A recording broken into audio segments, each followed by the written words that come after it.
Really just moving around a little bit. Yeah, I got a house down in Jupiter. Went down to Houston for the holidays with my mom, and for me, big thing I've been working on is my speed. I got back with my track coach, and I didn't take as many bags I would have liked to last year. So, I want to go out there and take 30 to 40. If possible, that'd be great. Even more than that if I can. But yeah, the biggest thing for me has been speed for sure. You feel like as a leadoff hitter that you need to be more active on the bases, steal more bases, get in scoring position, things like that? Yeah, 100%. If I could turn singles into doubles into triples, for the guys behind me, just produce some more runs. I think, that'll help them, that'll help the team. Just putting more runs up on the board for our pitchers. So, having them go out there with the lead would be great. Masyn, can you paint a picture of what that work looks like to just focus on speed? Yeah, so it's a lot of just really drill work. I mean, obviously the ladders, that doesn't do much, but he's got a treadmill that's a big old treadmill, and he calls them hamster runs. They're not on, so you have to start it. You get up to max speed, you got to run for 8 seconds straight, which doesn't sound like a lot, but running max speed 8 seconds when you already had to push it there, I mean, it's tough. And we'll just repeat that cycle, and a lot of stretches, I actually did hot yoga one time this off season. I didn't love it. It was kind of way more difficult than I thought it would be, but yeah, just a lot of sprint work, really. Just trying to stop and start, working on the acceleration. Masyn, what was some of your takeaway from last season when you look back on it and sort of assessed how you felt like you performed? Yeah, individually, I thought I started off strong. I had definitely had a couple rough patches, which you're gonna have. I mean, it's such a long season, but I think as a whole, it was a good first step. I'd love to be better in every aspect of the game. I feel like defensively, I made a lot of errors last year, and I think I could just clean that up a little bit and put the team in a better position. And hitting wise, I got 15 last year, 15 homers, and I'd like to improve on that. Really, just every aspect of the game, I'd like to get better. And we got a lot of young guys, so I'm kind of excited to watch us all fight. None of us are really established right now, so I think we're all kind of in the same boat. To your point, yesterday when Sonny was up here, he spoke to this being the young guys' clubhouse this year. What is that like to hear from your perspective, and knowing that this group hasn't necessarily solidified itself at the major leagues, but this year it's going to have the opportunity to?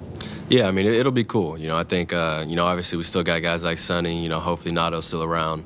But, I mean, I wouldn't say it's a young guys' clubhouse. It's definitely, when you got vets like Sonny in there, it's, what he says really goes. And but to be able to follow some leaders like that, it's going to be fun for the young guys. Like I said, like you said, nobody's really established. So it's going to be, I think it's just going to be a lot of hungry people that want to go out there and compete. And, nobody's secure in their position. So everybody wants to, everybody's going to go out there and obviously work their butts off. And, it almost feels like you're kind of competing for a spot. So nobody's comfortable, you know what I mean? Everybody's going to go out there and fight every single day, work hard every single day. And I think it'll be special. I think we can go on a run. Pretty sizable group of you all at this point that have kind of been through a number of levels together, right? How much does that kind of help create that feeling and create a clubhouse that is yours already, right? Like you guys have all been together, and how does it create that good environment?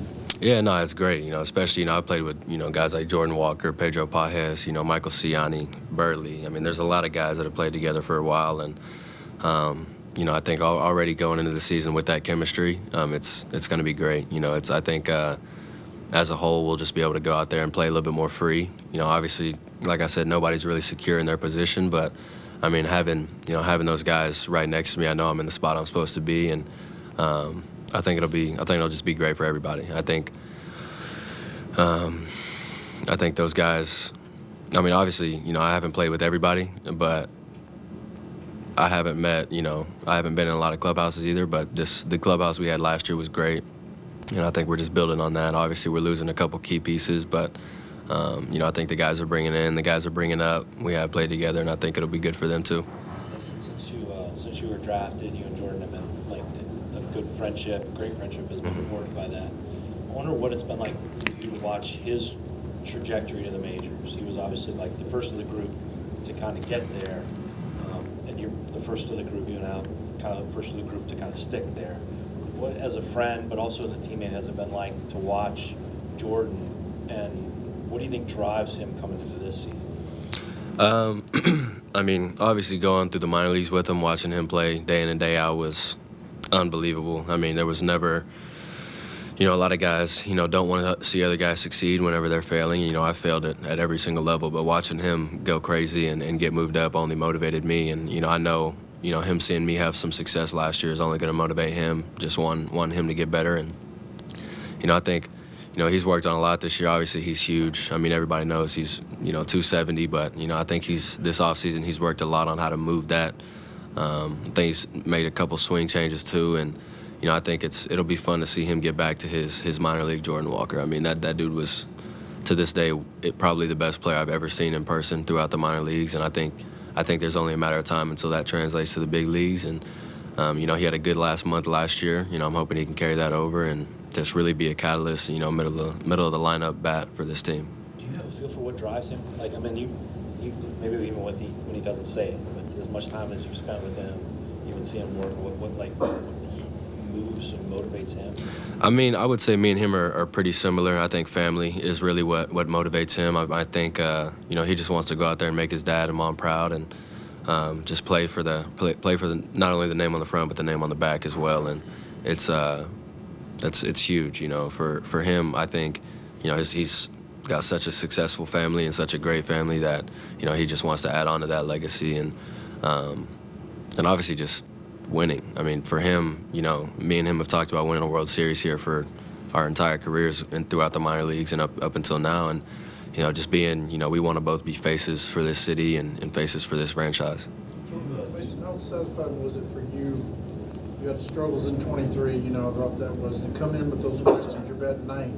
By the end of the season, you're batting leadoff, second team in hits, all the stuff you did. How satisfied was it to clear up those questions about you at the plate?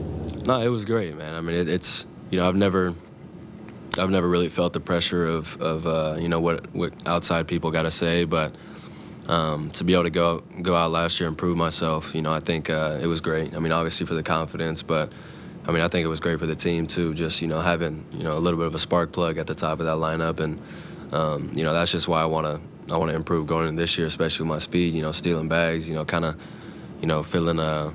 We didn't have too many base stealers last year. So if I think of me and Victor Scott and even Jordan Walker, like he can take some too. But I think that changes the whole game. But yeah, I mean, it was great for my confidence, and it was great for.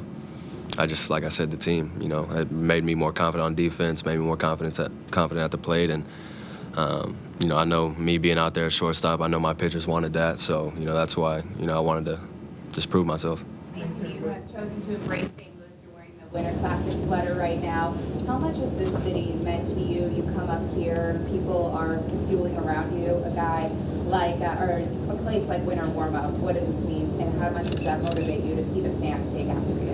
It's amazing. I mean, this city has welcomed me with open arms, and yeah, I'm rocking this jersey. The Blues gave it to me, a few weeks ago before the Winter Classic, and it was unbelievable. I actually got to go see my first NHL game, and they put me on the big board, and you just saw the stands going crazy, and it was amazing. But man, this city has been nothing shy of unbelievable to me and my family, and we love it here. It's definitely a little cold in the wintertime for sure, but it's been great. But yeah, I wanted to wear this jersey. Just it's St. Louis. I'm all for it and all for this city. I love how they've embraced me. Mason, when you described the city embracing you and kind of the reception you get at a first game, I mean, what does that do for you, like mentally, like confidence, and kind of seeing how you are a piece of this moving forward for the franchise, and just kind of the role that you can play in all Yeah, this? no, it's great, man. Obviously. There's guys, obviously I'm not there yet, but, I'd like to, at the end of my career be looked at as guys, I played for the one city for a long time. You got guys like Yachty, Waino. Obviously Pujols went somewhere else but came back, and this city, just embraced him like he had never left. So, this city's just got so much love, and, I want to show that love back to them. Mason, you mentioned the desire to win a championship, and coming into this season, it feels like, at least in the public eye, there's maybe decreased expectations on what y'all are going to be able to do. Is that something that motivates you guys, and especially that young core that we've kind of talked about, the season's going to revolve around that group? Is that something that can be a real motivating factor to go out and kind of show what you guys are all about? Yeah, 100%. I think, nobody wants to go out there and lose. You know what I mean? That's terrible. It's the worst feeling in the world, you know. And decrease expectations, like, we don't care about them. That's not what we expect. You know, we want to go out there and compete. You know, whatever happens after the end of the 9 innings happens, but, you know, we're going to go out there and work our butts off. You know, pitchers trying to get strikeouts, hitters trying to hit, you know, so it's still baseball. We're going to go out there and compete, and, you know, we're just going to fight every day. You know, we still hate the guys on the other side, you know, so we're still just going to try to beat them down every day. Based on Don's question, what's the hardest thing about making an adjustment at the major league level? The hardest thing about making an adjustment is making another adjustment, in my opinion, because the pitchers, especially now going into my sophomore season, I mean, they're going to have a full year of footage that they can adjust to me. So now it's just about making adjustments every week. You know, whether or not you might have a good week and then terrible. So I think it's just readjustments as far as, you know, how are they pitching me today? How is this team pitching me this series?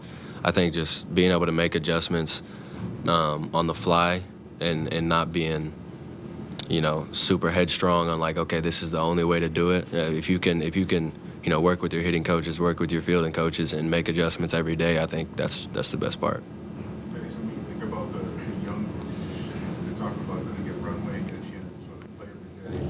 What sort of a role do you think a guy like Wilson plays for you guys and sort of helping you along that path? Yeah, I mean, Wilson, he's a dog, man. So it's having, and, you know, he's, 32-ish? Like that.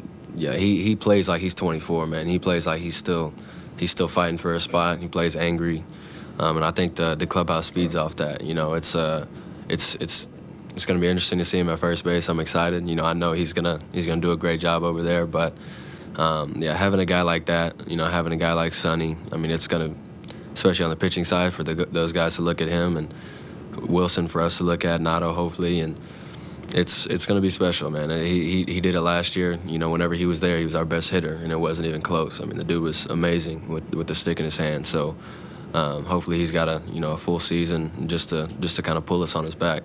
Masyn, Nato and Goldschmidt both said they expect you to win multiple Gold Gloves by the time your career's over. What's the next step for you defensively? I know you said clean up the areas, but is it covering more ground? Is it? Yeah, well. You know, acceleration, you know, first step for me is big. You know, I wasn't too great at it last year, and, you know, that's something I could get better at. But that also goes along with base stealing, you know, just lateral quickness. So just working on that. But yeah, going back to the cleaning up errors, you know, I had a lot of silly errors last year that I really shouldn't have had. And I think if I can just clean that up and, you know, put us in better spots to win, I think, you know, obviously the pitchers would love that. But, you know, it'll just put us in a better position to win. Just on the hitting side for you, after you get the full season and kind of build that confidence and prove, you know, that you can hit at this level, what, I guess, do you look at mechanically, like, over the winter as things like, as a next step to build off of that?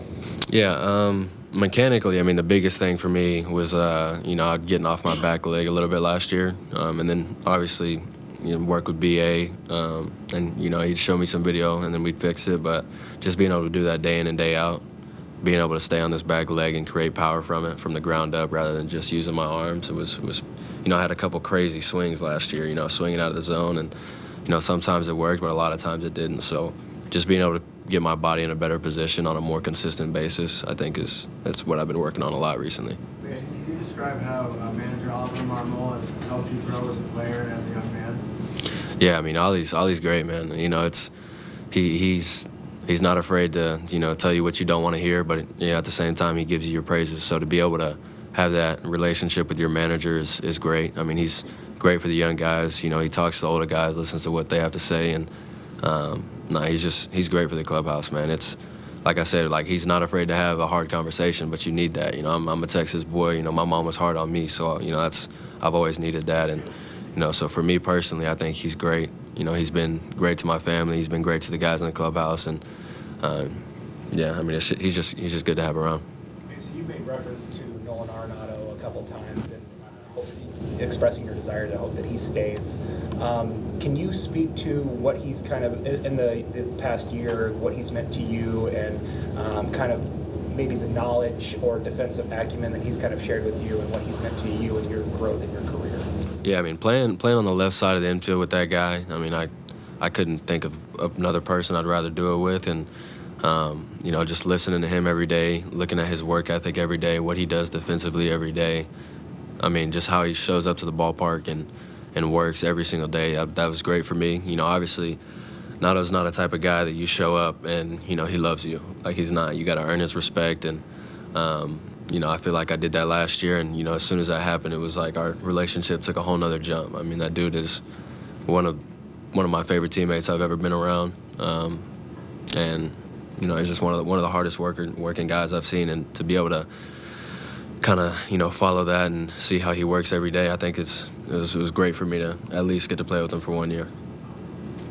A lot of times it takes guys 10 years in the league to be a good two-strike hitter. Why do you think you were so good with two strikes early in your career? I'm scared to strike out. I mean, that's is what it is. I mean, you got to give your team a chance. And, definitely swung some pitches I probably shouldn't have with two strikes because of that reason. But, just going up there and battling for me, you can't do nothing if you strike out. You might reach on an error if you put it in play. And, that was the biggest thing for me, is just trying to help the team and, move the baton.